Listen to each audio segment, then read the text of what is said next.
Hi friends, welcome to our Sonia and family channel. ముందు వీడియోలో మనం ఎరిపాత నాయనార్ గురించి తెలుసుకున్నాము, ధన్యులమయ్యాము.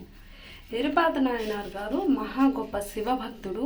చేతిలో ఎప్పుడూ ఒక ఆయుధాన్ని పెట్టుకొని శివభక్తులకు ఏదైనా ఆపద కలిగితే రక్షిస్తూ ఉంటాడనమాట.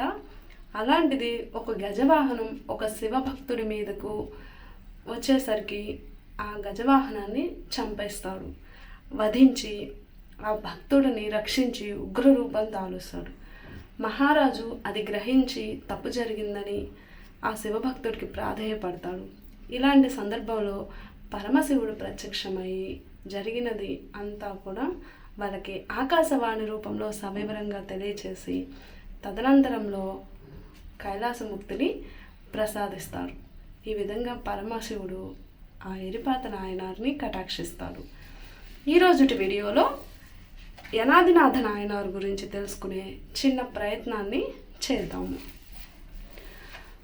అప్పట్లో చోళ దేశంలో ఐననూరు అనే కుగ్రామం ఉంది. ఐననూరు అనే ఒక కుగ్రామం ఉంది. అది అవడానికి చిన్న గ్రామమే కావచ్చు, అయినా అది జగత్పితరుణ్ణి సేవించుకునే భక్తులకు పుట్టినిల్లు లాంటిది. అంత అద్భుతంగా ఆ పరమశివుని పూజిస్తూ ధ్యానిస్తూ మహా గొప్ప శివభక్తులు ఉండేవాళ్ళు. అది కావడానికి చిన్న గ్రామమే అయినప్పుడు కూడా శివభక్తులకి పుట్టినిల్లు లాంటిదని చెప్పొచ్చు అన్నమాట.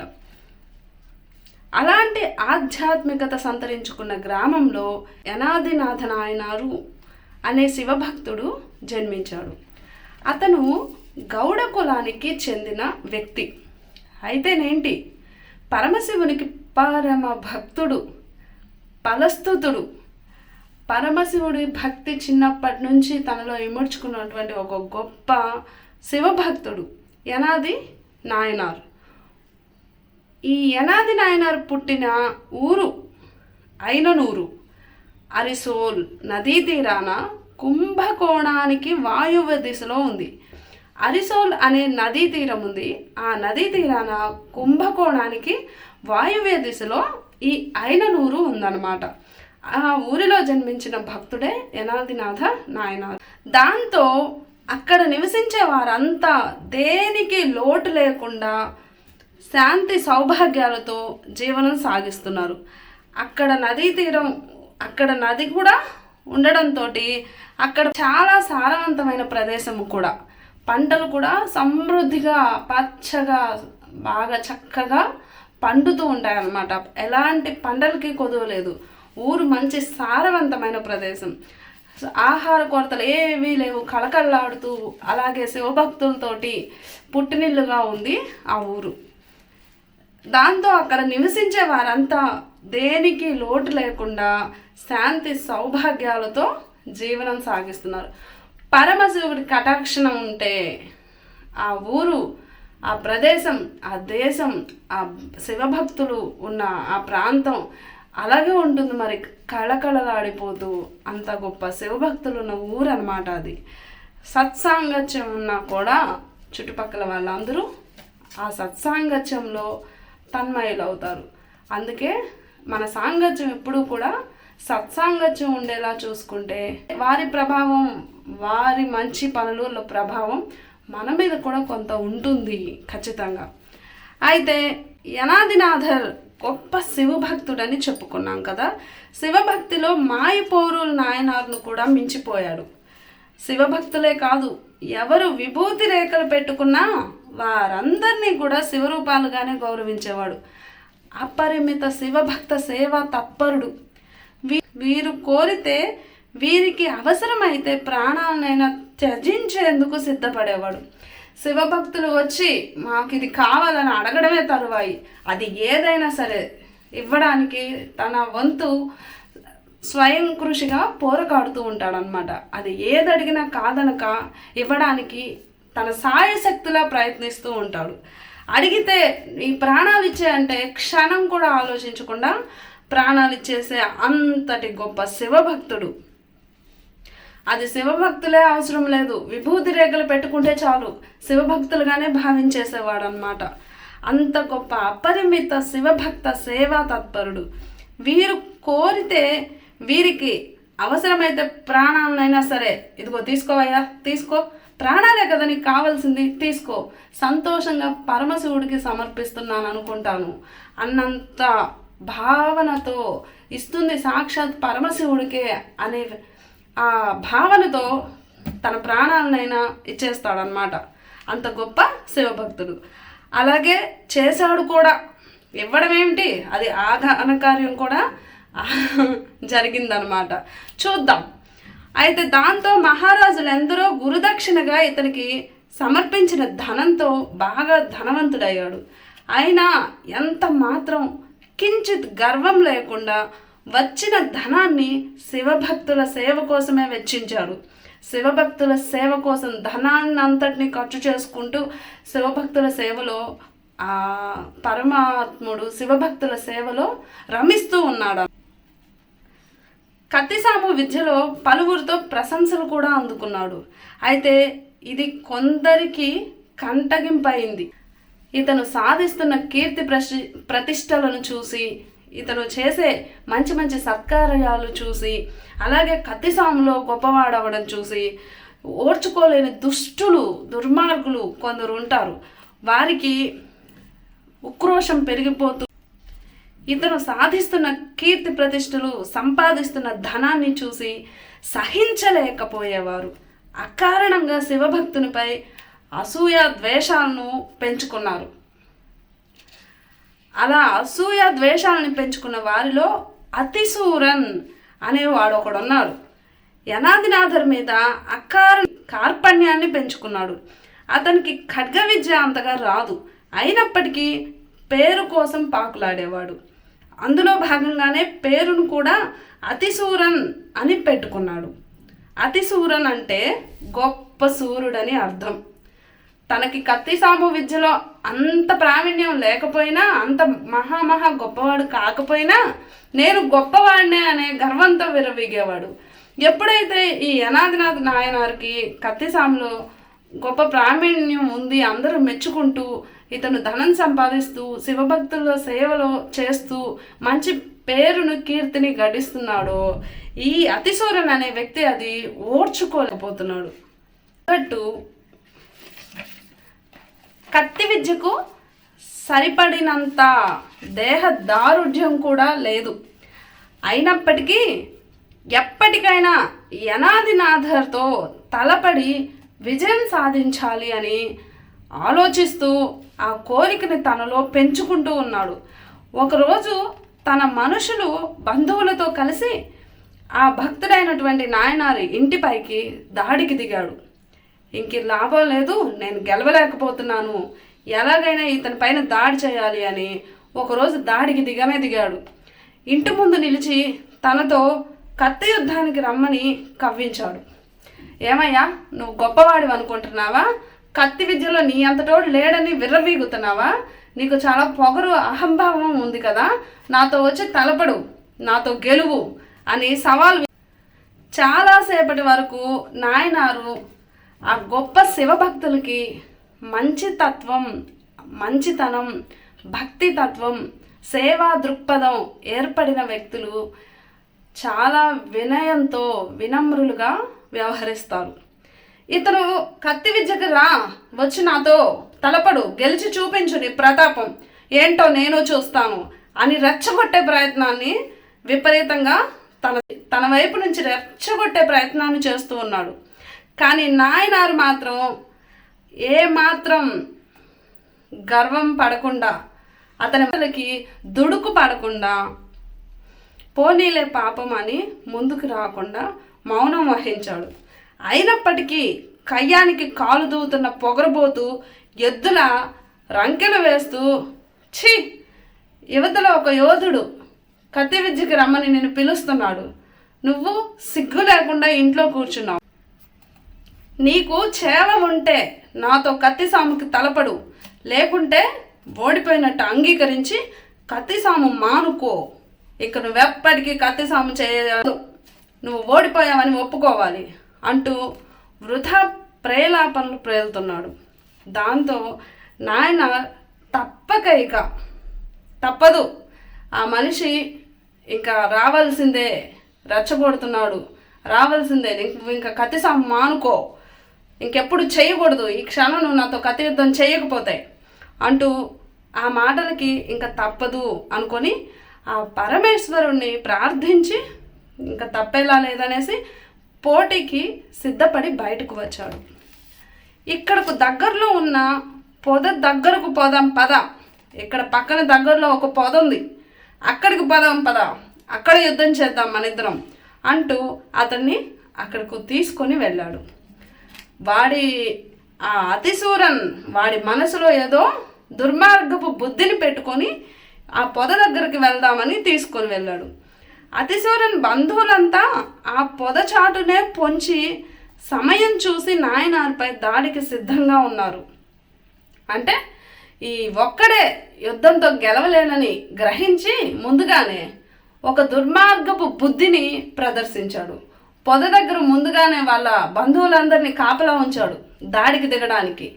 అక్కడైతే ఎలాగైనా సరే ఇతన్ని ఓడించవచ్చు, చంపేయచ్చు, అప్పుడు బయట నేనే గెలిచాను అని చెప్పుకోవచ్చు అని ఒక దుర్మార్గమైన ఒక ఉపాయాన్ని చేసుకొని ఈ నాయనార్ని రెచ్చగొట్టి ఆ పొద దగ్గరికి తీసుకొని వెళ్ళాడు.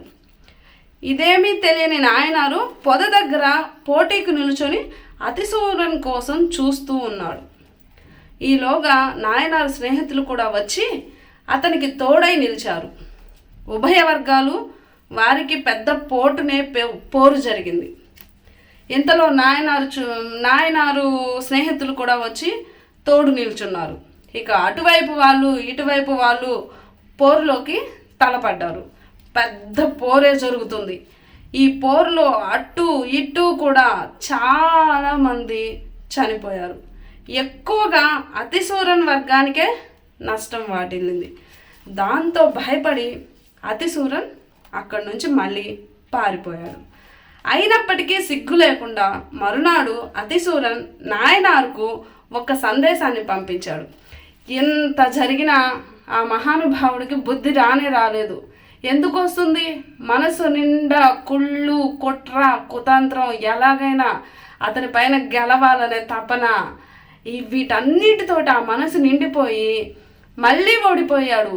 అయినా కూడా ఏమాత్రం సిగ్గు లేకుండా మరుసటి రోజు మళ్ళీ ఇంకొక సందేశాన్ని పంపించాడు. ఆ సందేశం సారాంశం ఏంటో చూద్దాం. ఇతరుల సాయం లేకుండా మనమిద్దరమే పోరాడదాం. ముందు రోజు ఒక ప్లాన్ వేశాడు.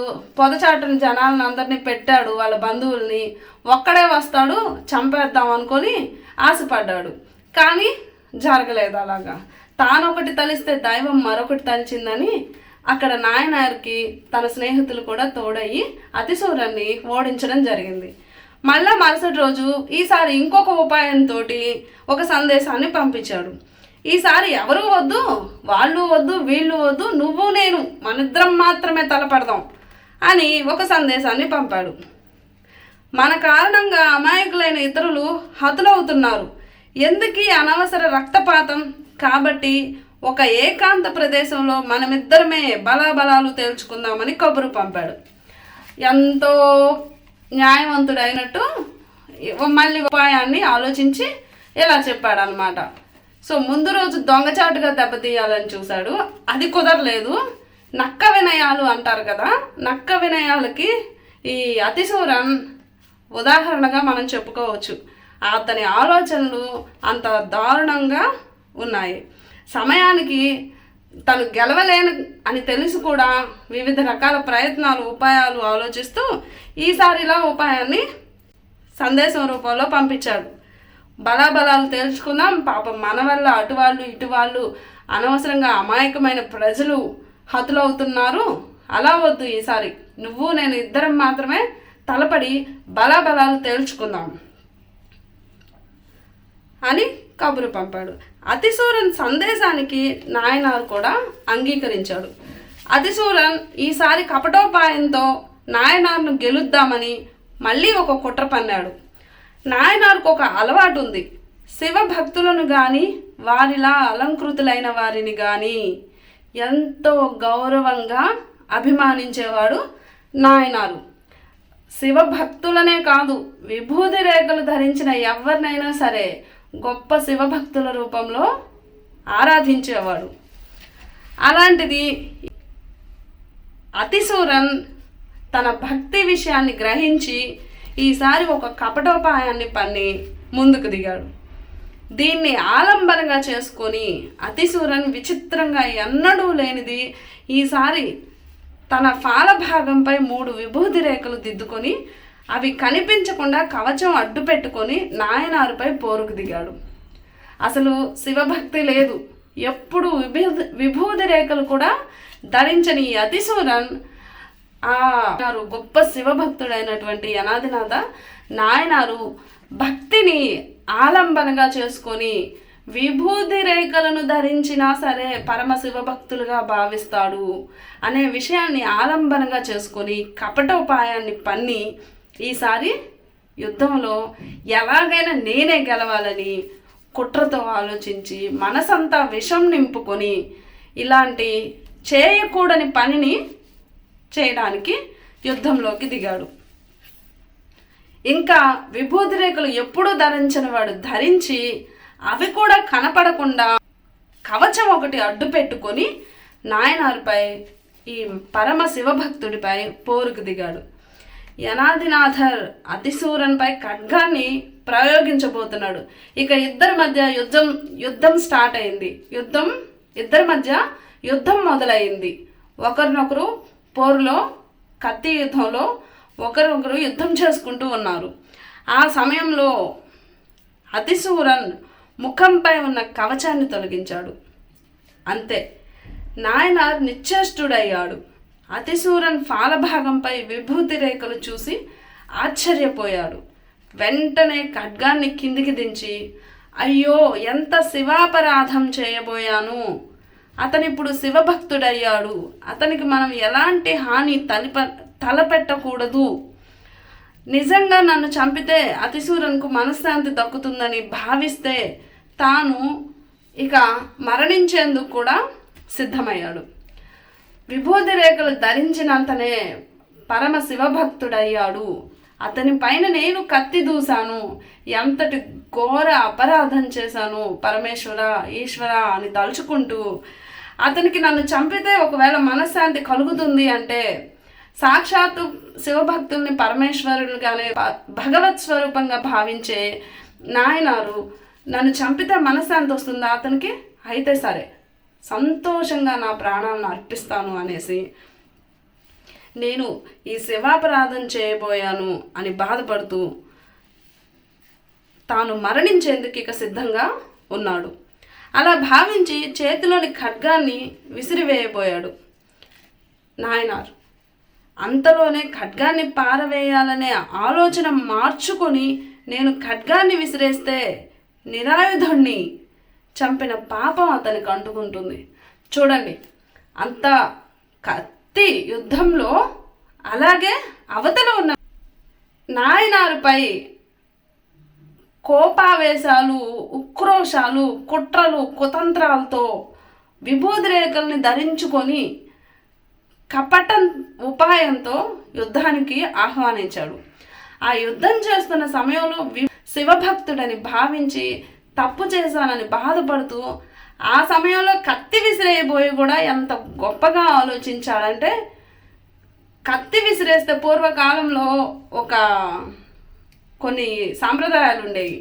యుద్ధం చేసేటప్పుడు ఇద్దరి మధ్యలో ఇద్దరికి ఆయుధాలు ఉండాలి.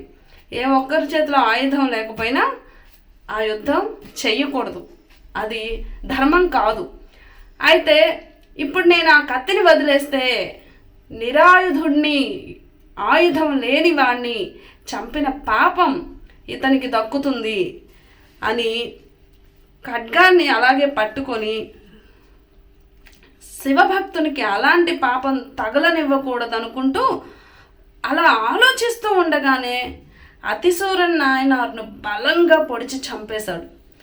ఇతని ఇలా ఆలోచించేలోపు ఆ కొద్ది సమయంలోనే పొడిచి చంపేశాడు.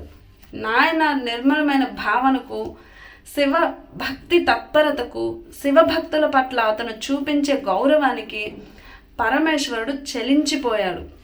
ఈ విధంగా అతిశూరం చేత నాయనార్ను సంహరింపచేసి అస్థిరమైన ఇహలోకం చెర నుండి విముక్తి కలిగించి తన లోకానికి తీసుకువెడదామని భావించి యనాదినాథుని ముందు సాకారుడై నాయనార్ను తన లోకానికి తీసుకొని వెళ్ళాడు పరమేశ్వరుడు. ఈ విధంగా ఈ అస్థిరమైన ఈ ఇహలోకం నుంచి ముక్తిని ప్రసాదించాడు యనాదినాథ్ నాయనార్కి ఆ పరమేశ్వరుడు.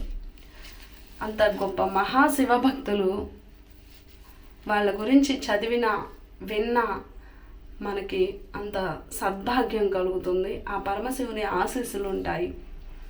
తర్వాత వీడియోలో కన్నప్ప నాయనార్ గురించి తెలుసుకునే చిన్న ప్రయత్నాన్ని చేద్దాము. యనాదినాథ నాయనారు ఉండేటటువంటి ఊరి పేరు ఈరోజుటి ప్రశ్న. అలాగే యనాదినాథ నాయనారు పరమ శివభక్తుడైనటువంటి యనాదినాథ నాయనార్పై ద్వేషాన్ని పెంచుకున్న వ్యక్తి ఎవరు? చివరిగా కథలో ధర్మబద్ధతతో నియమనిష్టలతో భగవంతుడిని ప్రార్థిస్తే ఆ పరమేశ్వరుడు మనకి ముక్తిని ప్రసాదిస్తాడు. ధన్యవాదాలు. మీకు నచ్చినట్లయితే ప్లీజ్ లైక్ చేయండి, షేర్ చేయండి, సబ్స్క్రైబ్